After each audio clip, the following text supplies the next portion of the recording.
Jumia technical analysis, fundamental statistics, along with reviewing my current positions and the price target. Starting off with the price action, I am recommending you consider getting into this stock at $36 flat down to $31. I've traded this twice.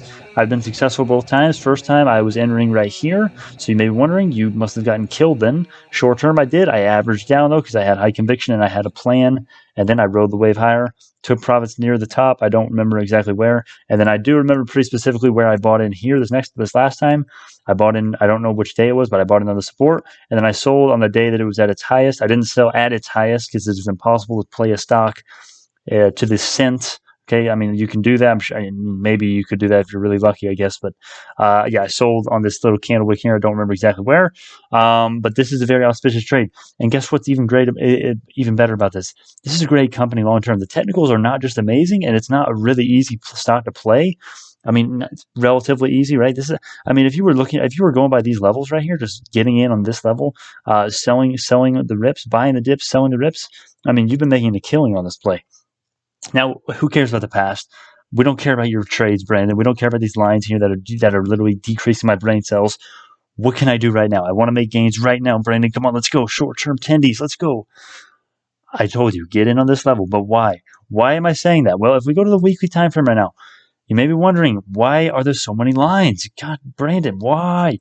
All right, these lines are very cool. Let me tell you something, all right? I know you may be thinking and asking how could lines possibly affect the stock price? These two moving averages, though, these two are the most important. Well, these two are the second most important technically. The 15-day moving average and the 200-day EMA. That relationship is the most important, and then this one that we have right here is the second most important. Now, this is very interesting. You don't see this at all. So this is a crazy opportunity. I'm not trying to pump the stock. Please do your own research, but this is crazy. We have the 200-day exponential moving average about to cross below the 55-day moving average. The teal crossing above the red, essentially. Okay. If you don't understand where I'm getting this information, okay, you look right here or look right here. The 200-day EMA is like 15 cents. 8 cents, yeah, okay, so 15 cents exactly above the 200-day EMA is 15 cents above the 55-day. What does this actually mean, though? Is this bullish, bearish? Yes, it's bullish. Okay, I'm sure you've guessed at this point. It's bullish. Once we get that cross, remember this is the weekly time frame. Every candle wick you see here, candle and candle wick, every single candle you see here is a week of trading, not weekends. Week of trading. So what do we do, right? Do we load up? Okay, I told you already. The auspicious buy zone is in this zone, but be careful, guys, because I don't want you to get left in the dust with this stock. Because this stock, I mean, this stock is great fundamentally. Of course, it has ran up from $2 a share. It looks like it IPO'd at $20, which it's currently trading 2x that, so that's still a pretty nice run up. RSI, if we look at the RSI, we are not looking amazing, I would say. Okay, we're not looking too great, right? We're almost at a support level, but we're neutral on the weekly. On the monthly, we're probably okay. There's not even a measurement for the monthly yet. Okay, but guys, that's your level to watch. Once we get back to the bands here, once we get that bullish cross, that is going to represent bullish sentiment for the stock, propelling the stock higher. And why does that actually matter? Just go watch the previous videos if you really want to see the proof for why these lines actually matter. Also, I want to show you what happened when we had the most important cross. This doesn't happen with every stock, but it happens with most of them. On the 11th of December of last year, this week of trading, we did get the 15-day moving average, the orange line crossing above the red line, if you don't understand the terms, right? We got that cross. Guess what happened? We opened up at $32 a share. If you were following this and entered into the position right there, could have sold for 100% already, and then you could have sold for 110, 115, 120% at highs, and you're still currently up what you paid for back here of $30 to $38, right? So you're still up right now. This is not indicative of, the past results are not necessarily indicative of future results, of course, but this is a good indicator. Now, let me just go to some random stock. Okay, let me go to my main watch list. Okay, there's 1,000 stocks in here. Literally, I'm going to close my eyes and I'm just going to pick a random one and then double click it so we can pick a random one so I can prove you my point. Okay, this indicator is mostly all the time it works. Okay, there's some stocks that are just downtrending, so there's not an example, but let me do it anyway. So because most stocks do have them, so there we go. All right. All right, who ya? When you have the cross below, remember we were talking about the small moving average is essentially crossing above the 200-day EMA. Every single time before the stock goes on a run, every single one you get that cross. The 15-day moving average is above it right now. Guess what? Crosses below, then it crosses back above. And what does that mean? You could have bought it at $19, could have sold at $30, right? Almost a 2x. Let's see over here. Okay. Okay, crosses below. That's your sign to sell. That's your bearish sign. You could have bought a short position. You could have made near 50% gains right there. And then guess what? Crosses again. You could have bought it right here. And then look, it 2x's again. Okay, it's not always correct, but it works most of the time. Okay, let's do another example. Okay, okay, square. Okay, perfect example here. Okay. Here you go. This is a really good example. I want you to look all the way over here, right? So we see the stock going from $8 to almost $300 a share. That is a nice return. Okay. Now, if you were looking at this indicator right here, the 200-day moving average, exponential moving average, crossing with the 55-day moving average and the 15. I'm going to make this a quick example. Okay. If you already believe me, just skip another 15 seconds. Okay. 200-day exponential moving average crosses below the 15-day moving average, right? Orange crossing above the red, or red crossing below the orange, whatever makes sense to you. And then we also have the 55-day moving average crossing above as well. Remember, Jumia is about to do this. I know this is a condensed chart because it's so stupid, okay? Okay, but this is about as clear as I can make it for you. Right now, Jumia is like right here on the weekly. Now, I'm not saying this is going to be Jumia's chart after it. That would be nice, wouldn't it? Oh my gosh, that would be really nice. This looks like Jumia's. This looks like Bitcoin's chart right here, a little bit. Yeah, actually, it really does. This looks very similar to Bitcoin's chart. I guess Square does follow Bitcoin a little bit, but yeah, you can see my point. Okay, so back to Jumia. Those are the most important. Those are the most interesting things that I have found. I also want to look at the weekly Bollinger Bands.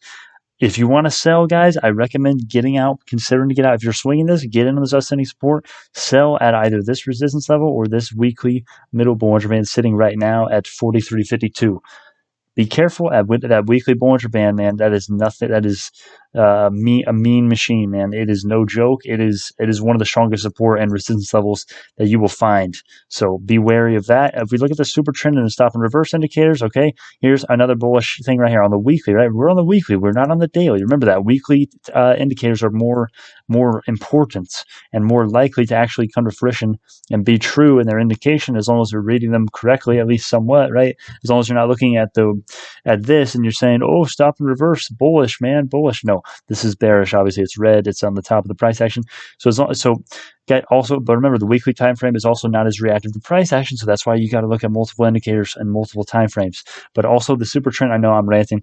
I got to rant sometimes. All right, I'm sorry, my friends. I got to do it. $33.21 is where the super trend is on the weekly is looking at. And guess what, guys? You guessed it. Okay, the super trend and the parabolic SAR. Stop and reverse, whatever you want to call these freaking indicators. Okay, they're very weird. They are advanced. They're very simple, though. These are more simple than the orthodox indicators, honestly. Both of these little levels here, indicators, they do act as support and resistance, especially the super trend here. Obviously, you can see every time we've touched it, we have bounced up higher, significantly higher. Look at that, almost 50. That's close to a 2x at highs on that candle wick there. So that is also bullish and adding evidence to my synthesis that getting in on this ascending or not ascending, this horizontal green support level, rectangular support level right here, $31 to $36 for Jumia is going to be a very auspicious trade. I also want to look at the RSI. Okay, we're neutral. All right, nothing to say there. Let's look at the daily. Let's see if we can find anything out on the daily. We do have a W pattern. I don't know if I said this. I'm going to say it anyway just to make sure I covered it. We have a W potentially forming here. This is bullish. Obviously, once we break out of this level right here, then it would be the price would be above that. Let's look at the middle Bollinger Band. Okay, we also have more resistance coming in from the middle Bollinger Band. That is bearish. It's bearish once it's not necessarily bearish. I would say it's bearish once we get to. It's not bearish. Okay, let me scratch that. Just try not to let me confuse you when I'm stuttering and not being very articulate. But we have resistance coming in from $40.18 from this middle daily Bollinger Band here. If that doesn't make sense, just consider selling if you're trading this horizontal red resistance level, maybe a little bit below that, because the daily Bollinger Band is going to slowly follow the price action. So the longer we stay below that, the more the middle Bollinger Band is going to come back down and start pushing us lower until we get a break below that, above that. Looking at the MACD on the day, we were in bullish territory. We did get a bounce off this. If we do break below this, I don't think we will, but we definitely could. And if we do break below this, dude, I am loading the boat even more. I am willing to put 50% of my portfolio in this, depending on what else is going on, right? If BioNano bleeds, then I probably won't have the chance, right? Because I'll be selling everything to go on BioNano if BioNano goes to 650.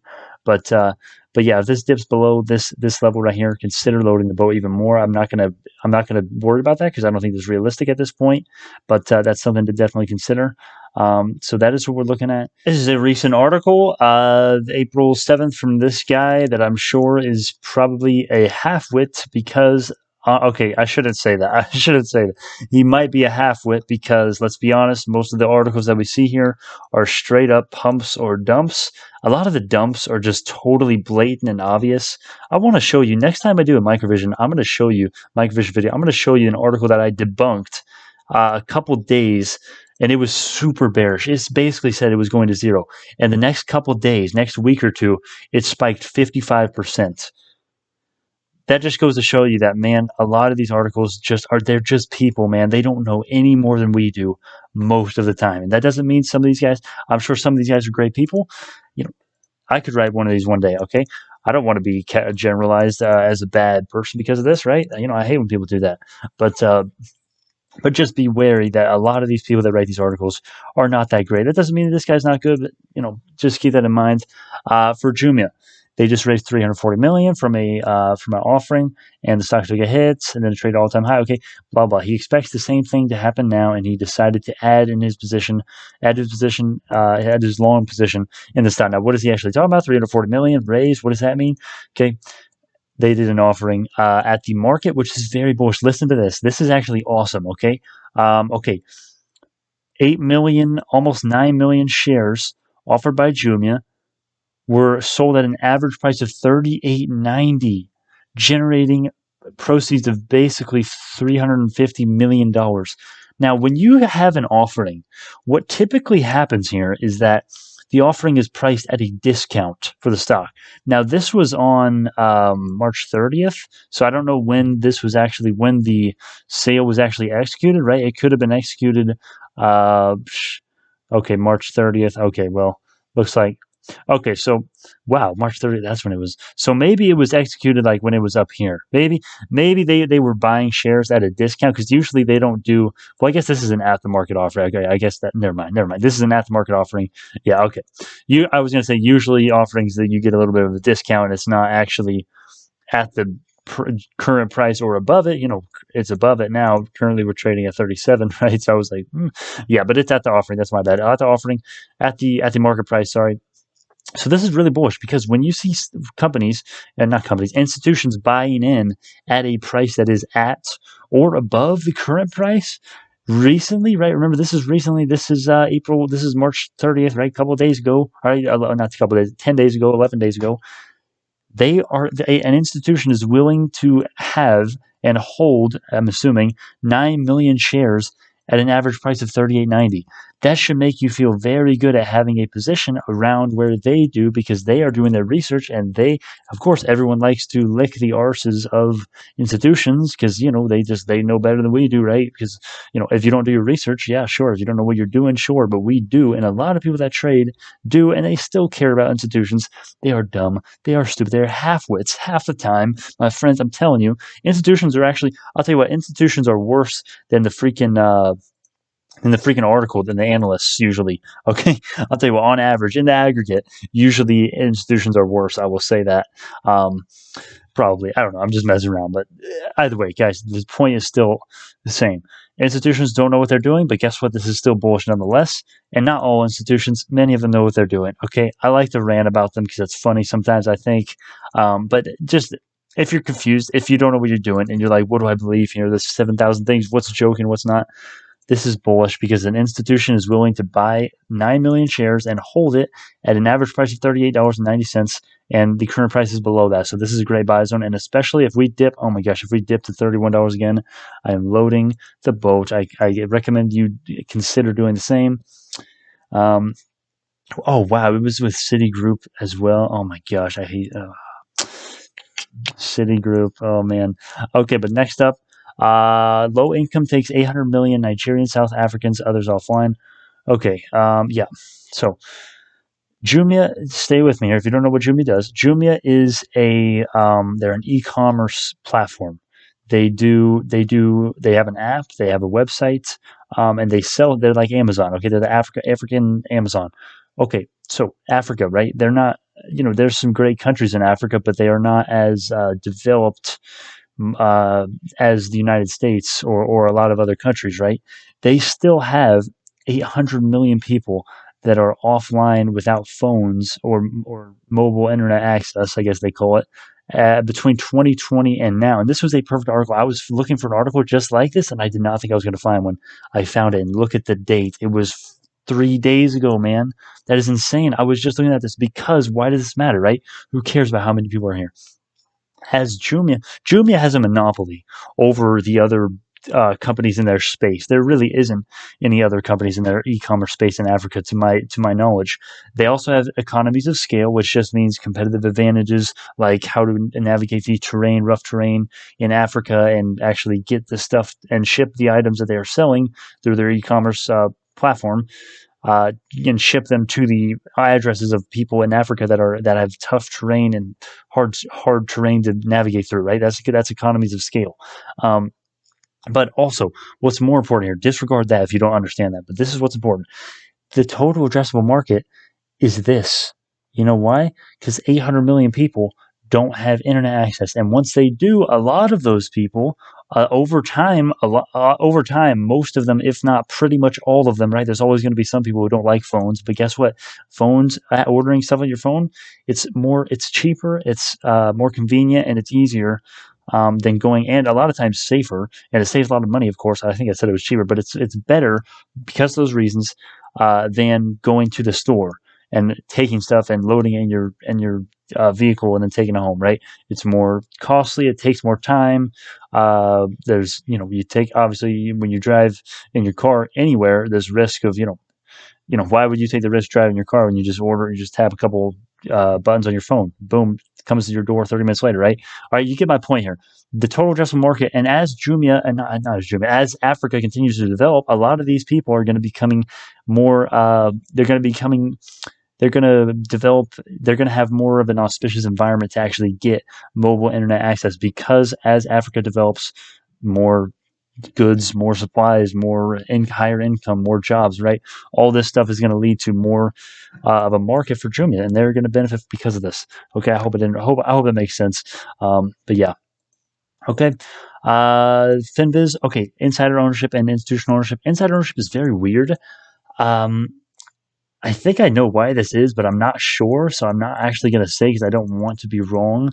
Because I have not researched that specific part, but the institutional ownership, nonetheless, disregard the insider ownership. Yeah, it's bearish, right? And yeah, that's horrible, right? That's horrible. But this is a great company, and there's no reason. The fundamentals are great with this company. You can go do a deep dive if you want. Okay, this is not a deep dive. This is just some recent news, some syntheses.